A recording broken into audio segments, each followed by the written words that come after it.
I was a kid who grew up in a middle-class home, pretty modest circumstances during the earliest years of my life. Went to high school here in Palo Alto in the late 1960s. And I remember a buddy of mine trying to put something together called Earth Day. And I remember we all said, what's that? And he said, just help. And we did. And in many ways, that was probably the beginning of my understanding of the larger set of environmental issues that have been a big part of my work over the course of the last many years now. It's always been a part of the work that I've done. It's always been at the top of the to-do list. And frankly, I just think it's part of who we are and what we're about here in the peninsula and the South Bay. If you're determined to make a difference, you can do that from almost any venue. I've been a local school board president, mayor of Palo Alto, county supervisor, state assembly member, and then a state senator, back on the board of supervisors again. Politics and government is a place where if something's wrong, you can make it right.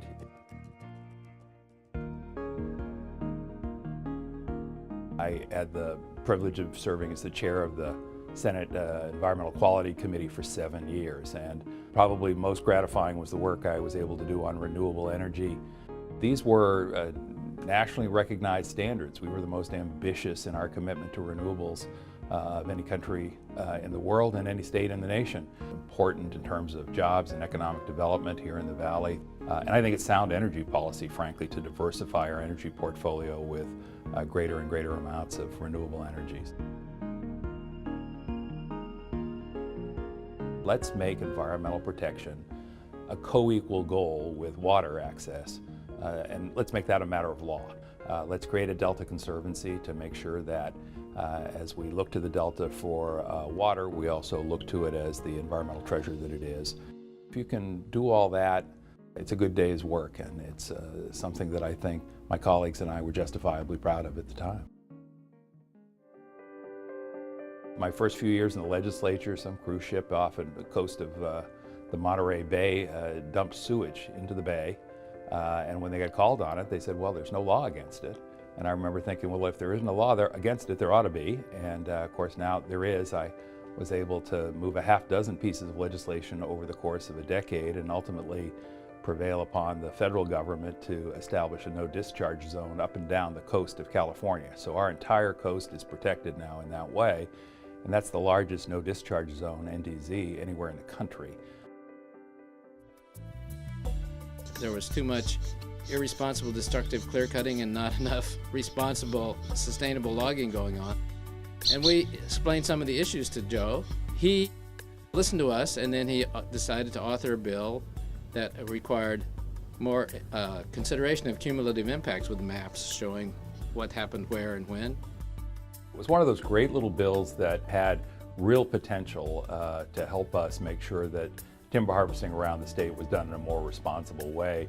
Tell us where you've been, tell us where you're going to go, and then tell us where you're headed in the future as well, so that we really could get a big picture, comprehensive look at what the impacts of timber harvesting were in various parts of the state. The club was just what you'd expect. They were in it from beginning to end. They provided grassroots support, and they kept nudging me the way a good club would and should to make sure that we carried the bill through successfully. One of the things that's been gratifying over the years is to see the environmental movement slowly but steadily become part of a larger social justice movement.